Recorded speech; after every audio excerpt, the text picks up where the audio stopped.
Nach 12 Stunden Flug und 3 Zwischenstopps ist er endlich wieder angekommen auf dem Flughafen Rostock-Lage. Eine Woche lang war Christian Pietsch unterwegs, um seine indischen Geschäftspartner zu besuchen. Chefinspektion ohne Termin.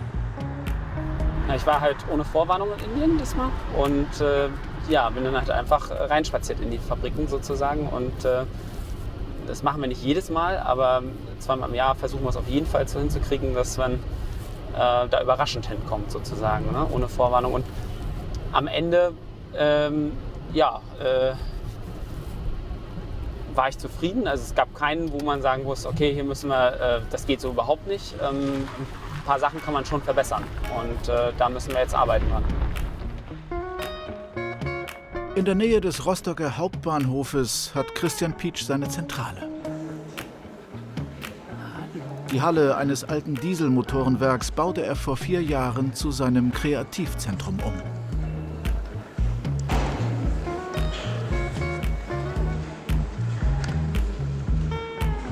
...44 Mitarbeiter entwerfen hier neue Kollektionen, verwalten Webseiten für 14 Länder, in die seine Produkte verschickt werden.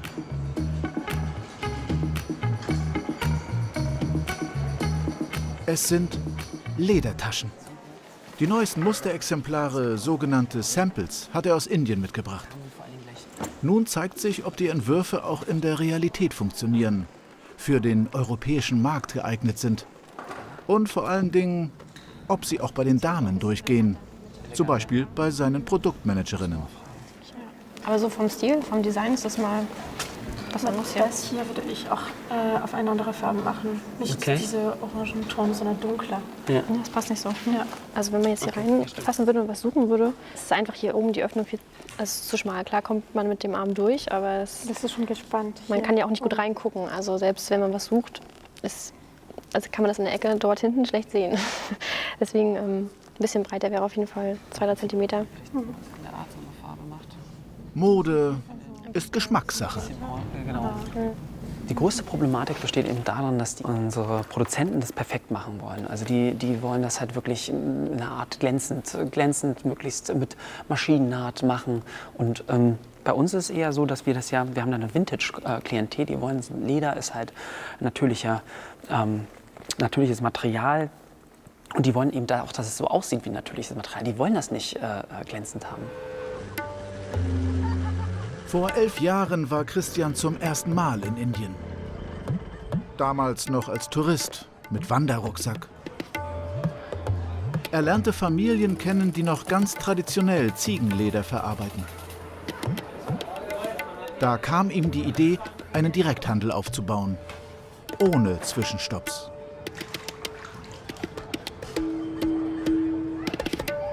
Damals hätte er nicht gedacht, dass sie mal über 1000 verschiedene Lederprodukte anbieten würden. Wieso also sollte er sich einen Kopf machen über so etwas wie einen Firmennamen?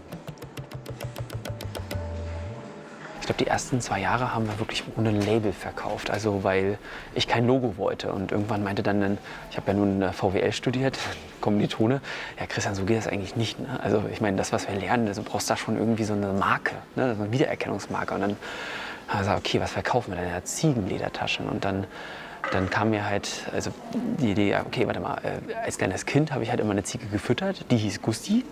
Und dann haben wir sie einfach so genannt. Hier haben wir, also guck mal, das hier. Während seines Studiums der Volkswirtschaftslehre hatte Christian mit Möbeln gehandelt. Nur durch Zufall ist er zum Leder gekommen und mittlerweile zum Experten aufgestiegen. Bei Leder ist es ein bisschen so, dass es lange hält, ne? Dass du hast einen natürlichen Werkstoff, der über Generationen weitergegeben werden kann an Enkel oder an den Sohn. Ne? Also das kennt man ja immer so. Ne? Die Tasche habe ich noch von meinem Vater oder von meiner Mutter. Und das ist eigentlich das Schöne daran, dass es so langlebig ist. Ihr macht gerade Fotos? Ja. Okay. Für Weihnachten. Für Weihnachten. Fotoshooting für die Instagram-Gemeinde im Internet. Das bloße Zuschauen ist für Christian schwer zu ertragen. Ich will meinen Senf nicht dazugeben, aber können wir vielleicht das Licht anmachen? Ist das nicht vielleicht ein bisschen wärmer sogar noch? Ja? Aber eigentlich wollen wir immer warm, ne? Wir wollen warm und Bewegung und so weiter. Das war immer so unser CI. CI, Corporate Identity, der Markenauftritt. Und dann liegt da noch dieses Buch auf dem Tisch mit Lederhülle. Schon wieder hat der Chef eine neue Idee. Wollen wir nicht eine Seite irgendwie beschreiben, so als Tagebuch oder so, Reisetagebuch und dann vielleicht wie so eine Weltkarte raufmalen, dass man so auf die Idee kommt, man kann das für gut, ne? Also dass man das wirklich als Reisetagebuch halt irgendwie benutzen könnte oder so, ne? Weil es halt echt schön kleines Format ist, ne? Ja, cool. Seine guten Ratschläge sind meistens angebracht. Aber die Idee mit dem Licht war diesmal nicht die beste.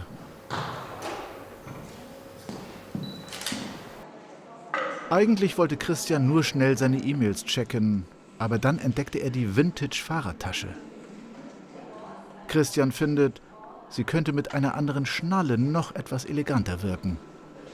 Die Änderung erfolgt prompt. Mit Smartphone und Design-App. Im Prinzip machen es die Kollegen halt schon echt super.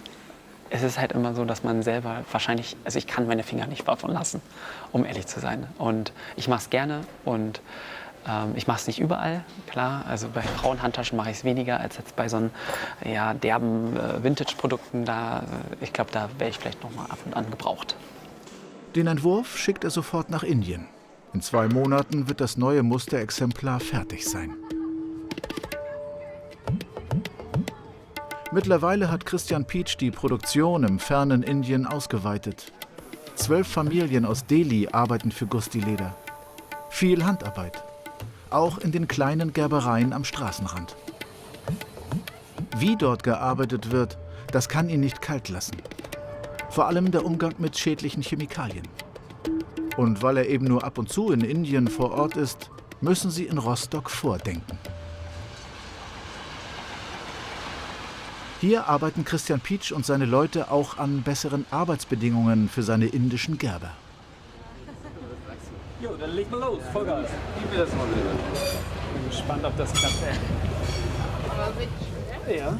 Das E-Werk am Bahnhof ist nicht nur Atelier, sondern auch Testcenter für Produktionsabläufe, die 7000 Kilometer weit entfernt stattfinden. Eine Ladung Spezialhandschuhe aus Deutschland beispielsweise, 5 € das Paar, soll die Arbeit in den indischen Gerbereien sicherer machen.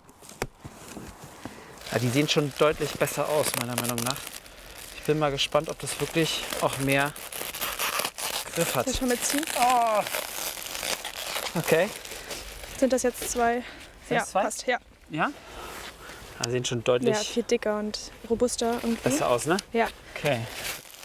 Naja, ich war jetzt in Indien und habe halt gesehen, sie tragen Handschuhe, aber wenn es halt kompliziert wird, dann müssen sie halt auch mal ausziehen. Und dann, wenn du dich halt fragst, warum, dann siehst du halt, dass die Handschuhe keine Griffigkeit haben. Und da haben wir uns halt jetzt überlegt, was wir machen können dagegen. Ich bin mal gespannt, wie das sich jetzt beim Fisch anfühlt. 2 unterschiedliche Handschuhe im Test. Fischhaut ist dem nassen, schmierigen Leder sehr ähnlich. Glitschig und schwer zu greifen. Okay, ich probiere mal, ja? Ja. Krass. Also, ich kann ihn richtig gut halten. Es rutscht nicht weg. Willst du mal probieren? Ja. Und vielleicht auch mal so, dass man, wie man dann auch in das Wasser fassen würde. Okay, Er rutscht schon weg, er rutscht weg. Von so oben kriege ich nicht. Also an der Flosse kann ich fassen, aber nicht an der... Okay. Ja. Dann rutscht es ganz schön. Das hätte ich nicht gedacht, durch den Grip, der hier drauf ist. Ja. Ich merke ganz klar, dass das hält, dass es wirklich griffig ist. Ja. Ist ja bei ich habe wirklich Griff. Also ich rutsche nicht weg. Und ich glaube, das ist wichtig, damit sie es wirklich akzeptieren mehr und halt für jeden Arbeitsschritt auch dann auch anhaben. Und die nicht wieder ausziehen müssen vor allem. Ne? Im Prinzip ist das unser stärkstes Merkmal von Gusti, dass wir das nicht verschweigen, dass Leder natürlich auch gegerbt wird und in diesen Gerbprozess eben auch Einsicht haben und halt da versuchen, unsere Akzente zu setzen, wo wir was wir wollen. Ne? Natürlich, dass alle Handschuhe tragen und dass da eben keine Kinder in der Gerbbrühe stehen. Und genau das ist, glaube ich, die Stärke von Gusti, dass wir das nicht wie andere Firmen, alles toll, alles Fashion und es sieht gut aus, sondern eben auch hinter dem Produktionsprozess einfach gucken und es transparent wie möglich darstellen und Einfluss zu nehmen. Na gut, dann werden wir mal wieder zusammenpacken. Ja. Willst du den Fisch nehmen nach Hause, oder? Aber den kannst du mitnehmen. Oder wir fragen noch mal im Team nach, ob wer anders noch möchte. Friedis heißt drauf. Ja, Friedi. Ich nehm. Oh. Okay. Passt. Dieser Arbeitstag ist mal wieder eine Achterbahnfahrt. Nach dem erfolgreichen Handschuhtest folgt prompt ein Rückschlag. Im Internet hat eine Kollegin Taschen entdeckt, die ihren zum Verwechseln ähnlich Die sehen. 17 oder 18B, kann das sein? SS17B. Nee. Ja, aber die hat keine. Wir haben das hier eindeutig von unseren Nature-Produzenten produzieren lassen und die haben wir auch geschützt. Also man sieht es auch von der Innenaufteilung her, es ist echt komplett das Gleiche. Das kann doch nicht wahr sein. Das ist so ein... Nee, die hat das heißt sogar Ja, ja. Sogar auch sich die Mühe gegeben. Gar nicht die Mühe gemacht. 1, 2, 3, 4. Also ich meine, das ist wirklich exakt das Gleiche. Ja. Ich kann eigene Designs ausdenken. Ey. Gut, okay. Das passiert immer häufiger, dass wir praktisch so eine Klone haben, die uns halt nachmachen. Also Unternehmen, die sich das ganz einfach machen und wirklich 1:1 uns kopieren, das reinstellen und darauf warten, dass wir nichts machen gegen sie. Und ja, das tut uns natürlich weh, weil die orientieren sich nach uns, die gucken sich ganz genau, wo ist unser Preis. Und dann sind sie 1 Euro darunter, haben natürlich die ganzen Kosten nicht von der Entwicklung, und verkaufen halt besser dann. Ne? Und das ist nervig. Gut, Anwalt anrufen. Und dann... Also da bin ich mir sicher, dass wir es geschützt lassen haben. Und selbst wenn wir es nicht geschützt lassen haben, wir waren die Ersten, die es produziert haben. Das ist nach EU-Richtlinie, das ist sowieso dann geschützt 2 Jahre. Also das geht so nicht, was er da einfach macht. Gut. Okay.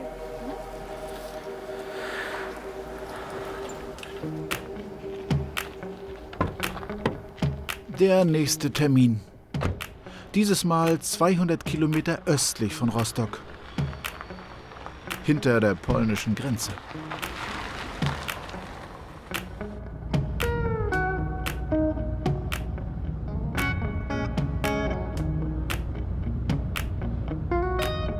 Kurz vor Stettin hat Christian Pietsch seit 6 Jahren sein Logistikzentrum.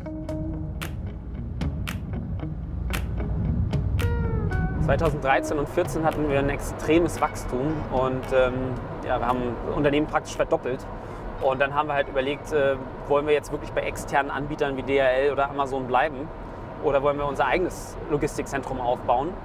Und dann haben wir dank Papas Hilfe haben wir gesagt, wir packen es an. Nur 400 Meter hinter dem deutsch-polnischen Grenzübergang Linken, in einer ehemaligen Autowerkstatt, wacht Christians Vater Michael über den Versand und die Abläufe im Lager. Hallo Papa, na? Hallo Christian, grüß dich. Schön, dass du da bist. Das freut mich. Komm, ich zeig dir, was hier in der Zwischenzeit passiert ist. Die neuen Regale dort, die wollte ich dir zeigen. Bin wirklich stolz, gute Leistung. Okay. Ja, haben wir die älteren Regale ausgetauscht, haben jetzt diese Hochregale, die alle modern sind. Sohn Christian ist der Chef und der findet, es gibt viel zu verbessern. Aufgestellt, Okay. ganz professionell, alles super. Ja. Das ist doch hier zum Beispiel eine Bestseller-Tasche. Deshalb Da ist- muss ich mich doch fragen, von der haben wir doch wahrscheinlich mindestens über 100 Stück. Warum muss das zusammengemischt mit einer anderen Tasche sein? Das ist wahrscheinlich jetzt durch die Inventur, dass wir jetzt von einem die Regale von den alten in die neuen reingebracht haben, weißt du? Die einzelnen kleinen Boxen müssen sortenrein sein im Nachfülllager. Die sollen hier nicht chaotisch gehören. Ist wirklich so. Das müssen wir abstellen. Wobei, Aber ich sehe das nicht, dass du das wirklich so einsiehst. man ist doch schon ein bisschen älter und diese schnellen Änderungen, diese von heute auf morgen und umsetzen und dann, warum hast du das noch nicht umgesetzt? Ich habe doch die Idee gehabt und dann mach es doch. Ich habe doch schon zweimal, wie oft soll ich noch? Und da muss man hinterher sein. Ja, ist manchmal, wo ist alles immer einfach, ne? Aber, oder? Nee, darum geht es gar nicht. Schau mal, du hast hier jetzt S9, S8, S7. So, und ich würde halt gerne alle Zehner hier unten eine kleine Zahl stehen haben, wo man dann halt am Ende, wenn ich neu bin, dann habe ich Okay. überhaupt keine Orientierung, wo jetzt das, Ja, klar. Ja, klar. das Shelf 9 Ja, ist. ja, wir werden das besser noch bei seinem Boden kennzeichnen. Das ist kein Problem. In vielen Fällen ja und in einigen nein. Aber wir raufen uns zusammen und klar gibt es schwierige Zeiten, aber Weil, ja, wie Papa schon sagt, in der Sache sind wir uns ja einig. Ne? Man muss trennen, man muss wirklich trennen. Hier ist ganz klar geregelt, was wo ist und zu Hause ist es anders. Ne? Da sind wir beide bei der Mutter unter. Insgesamt 40 Angestellte arbeiten bei Gusti Leder in Polen. Sie verdienen weniger als in Deutschland, aber doppelt so viel wie der polnische Mindestlohn. Über 1000 Teile verlassen täglich die Halle und werden von hier aus in 23 Länder versendet. Auch die gesamte Ware aus Indien landet immer zuerst hier im Lager zur Eingangskontrolle. Mit der letzten Lieferung gibt es wieder mal Ärger. Verzweifelt. Und ist die dritte Lieferung jetzt? Man verzweifelt. Man ist. Los, guck dir das an. Guck dir das an. Man verzweifelt dran. So, rein, raus. Kannst du halt raus, Ja. Diebe haben sich an den Kisten bedient. Wiederholt. Guck, ganz schnell. Zack. Ich weiß nicht, was wir noch mehr machen sollen. Ich kann doch nicht selber nach Indien fliegen und die Sachen holen. Stimmt. Ja, kannst gucken, wie du willst. Hier, ich kann dir zeigen, du holst einen raus. Die stellen das ja auch so. Schau mal, die stellen das Ding so hin, dass du es nicht siehst. Und dann drehst du das Ding um und siehst, hat wieder einer reingegriffen und was rausgeklaut. Also hier könnte das noch ein Spediteur erkennen. Wir haben einige Sachen hier auch noch. Ne? Hier ist wirklich aufgeschlitzt worden. Wir haben einige Sachen, die sind perfekt zugeklebt worden. Also wirklich so, dass man es nicht erkennen kann. Und ich kann natürlich nicht irgendwo einem LKW-Fahrer sagen, hier verbringen wir mal 3 Stunden und prüfe mal die 600 Kartons. Am Ende muss das ja auch schnell gehen. Also es muss woanders gelöst werden. Ich befürchte, dass es wirklich organisierte Kriminalität ist und du dagegen relativ machtlos bist. Wenn selbst der Staat es nicht schafft. Auch die organisierte Kriminalität hat ja irgendwo, greift die zu. Und diese Stelle müssen wir verhindern. Da müssen wir einen anderen Weg gehen. Ja? Dieses Vorurteil gegenüber Polen, das gibt es schon lange nicht mehr. Wir wissen, dass es in Deutschland gestohlen wird und nicht in Polen.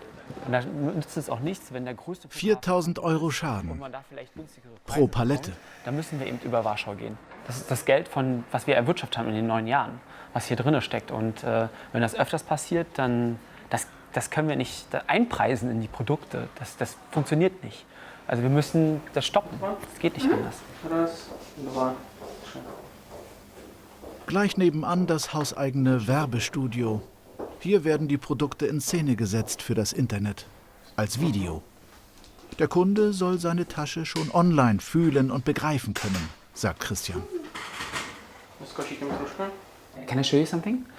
Look, here, like this, it's not really close. It's not how you would wear it. So it would be better if Paula can, close it correctly, and then you do the photo. Okay. Otherwise, the customer, you see it's unreal. Yeah? Yes. Oft vergeht ein ganzes Jahr von der Idee über Entwurf und Produktion bis zum letzten Test. Erst dann gibt es eine neue Tasche im Internet zu kaufen.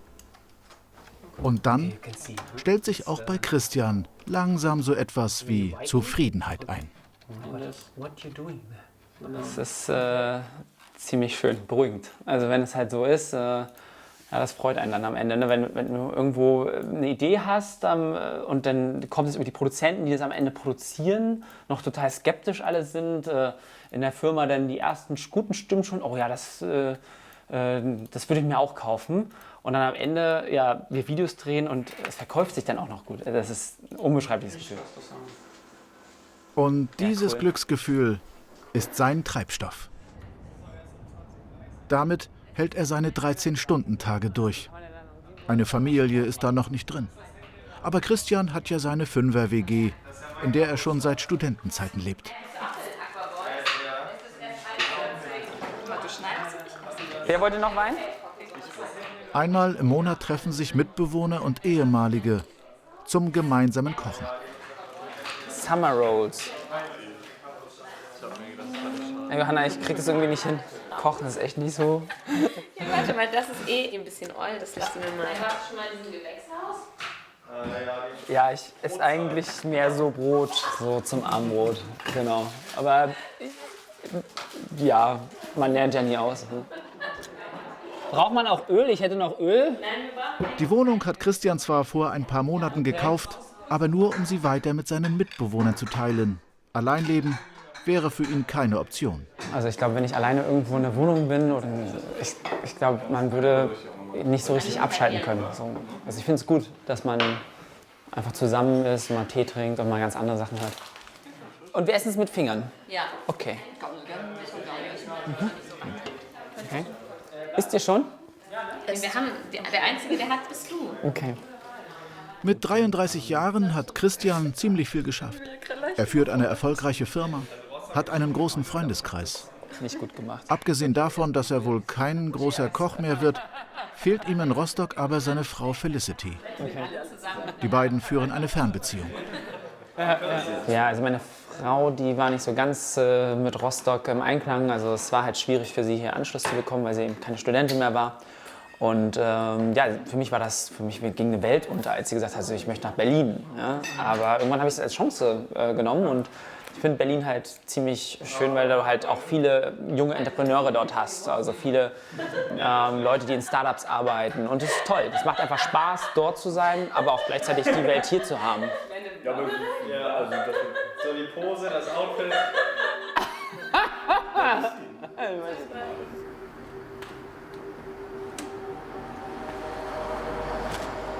Ein neuer Tag, ein neuer Termin. Meist nimmt Christian einen Umweg.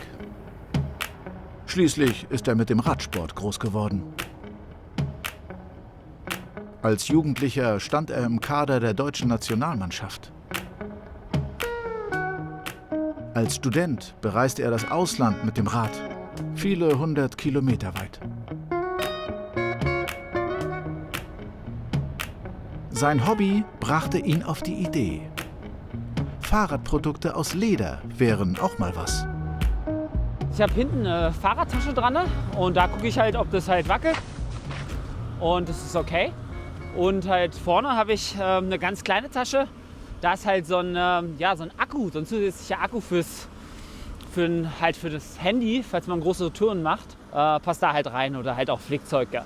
Wenn ich das halt selber probiert habe, dann weiß ich, dass es funktioniert. Dann kann ich da auch voll hinterstehen und dann weiß ich, das Produkt ist gut, damit kann ich auch zur Messe fahren zum Beispiel. Ne? Aber wenn ich das halt nicht teste, dann habe ich die Sicherheit ja nicht.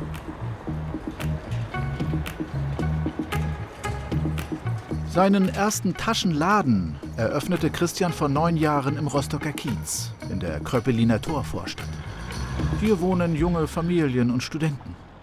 Die will er direkt erreichen. Ich gedacht habe, Mensch, das könnten wir vielleicht auch hier für die Tasche. Das ist ja unsere einzige große Tasche. Ja. Und wir brauchen mehr, oder? Große ja, und vor allen Dingen, was wir mehr brauchen, sind Unterteilung, Fächer. Also wir hatten ja die Craig früher mal mit einem Zwischenfach gehabt und da wurde sie wesentlich besser gekauft und jetzt ist sie ja innen sozusagen, ist sie ja jetzt nur noch mit einem großen Fach.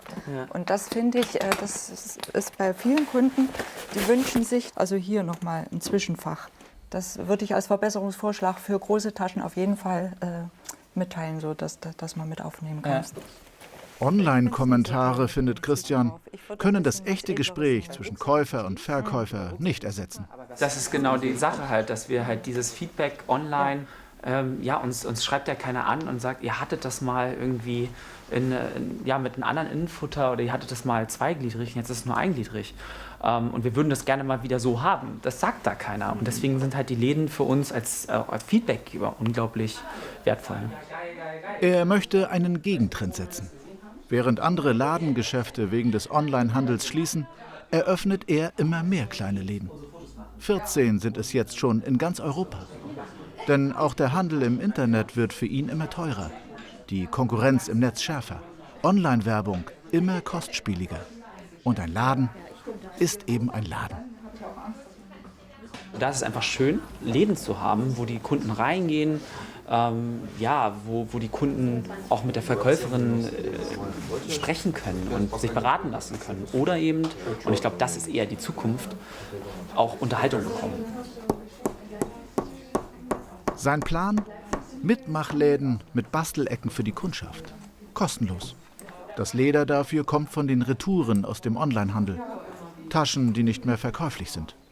Dafür müssen die Läden umgestaltet werden. Genau, also als erstes muss man ja sagen, was wir auf jeden Fall wollen, ist, dass die Leute auch im Laden demnächst mehr basteln können. Wir haben den Platz Und der Tresen genau in der Mitte, ja? Wir haben ganz schlechte Erfahrungen, wenn der Tresen irgendwo im Hintergrund ist. Ja, ja. Wenn da jetzt ein Kunde Ulrike Schlotter ist von Anfang an dabei und kennt ihren Chef, aus dem die Ideen immer nur so hervorsprudeln. Deswegen wäre meine Idee sogar, dass man den Tresen noch so ein bisschen über Eck macht. Dass hier wirklich so eine kleine Ecke ist. Ja? Es sind einfach verschiedene Systeme, die ausprobiert werden. Und mal funktioniert das eine System, mal erweist sich, dass es doch nicht so gut war, dann wird was anderes ausprobiert. Also man muss immer offen sein und immer bereit sein, was Neues zu lernen. Und dadurch kommen aber letztendlich irgendwann auch die Erfolge dann.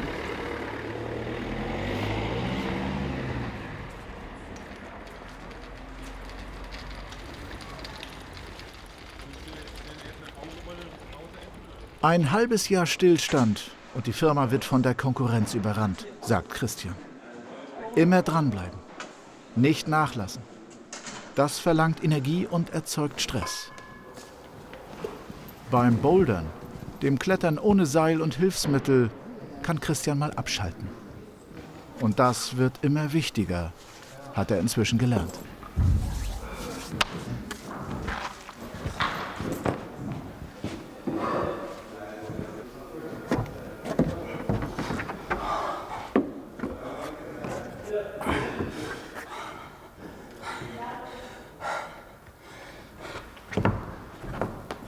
Ich bin da ja so reingerutscht ins Unternehmertum und ja, und dann ist man halt super motiviert und man denkt halt, okay, das Unternehmen ist alles, ne? Und du gibst dann auch alles, von früh bis spät und irgendwann merkst du, der Körper macht irgendwie nicht mehr mit, ne? Also du bist irgendwie nicht so gut drauf und klar, nimmst dann ein bisschen zu und genau, das habe ich ein bisschen geändert.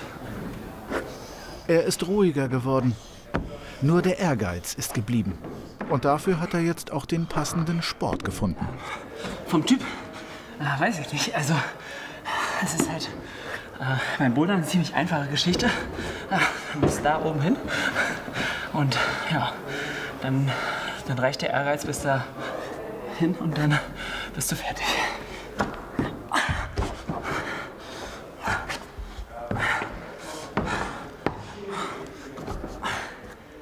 Immer nach oben, dort, wo ihn der Ehrgeiz hintreibt. In der Freizeit wie in der Firma. Und wenn er ganz oben angekommen ist, was passiert dann?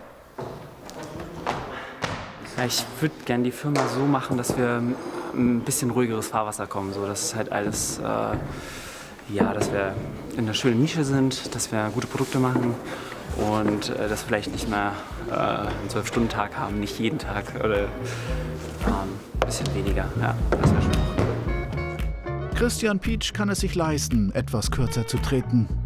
Was vor 10 Jahren begann, ist bald kein Start-up mehr. Seine Firma ist eine der größten Ledertaschenhersteller Deutschlands. Gegründet von einem Rostocker Studenten.